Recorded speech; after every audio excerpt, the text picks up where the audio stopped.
Hi అండి, welcome to my channel. Good evening అండి. చూసారా, ఇది చూడండి, మీకు ఒకటి చూపిస్తాను నేను. ఇదిగోండి, అబ్బా ఎంత బాగుందో తాటి బెల్లం.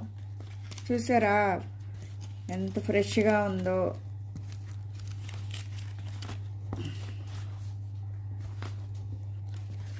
అయితే తాటి బెల్లం ఎంత పాతదైతే అంత బాగుంటుందండి.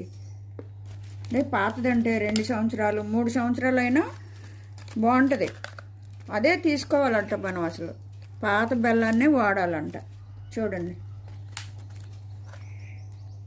మేము ఎక్కువ తాటి బెల్లమే వాడతాం. ఇదిగోండి, మీరు కూడా దొరికితే జాగ్రత్తగా వాడుకోండి. చాలా మంచిది మన బాడీకి. ఓకే అండి.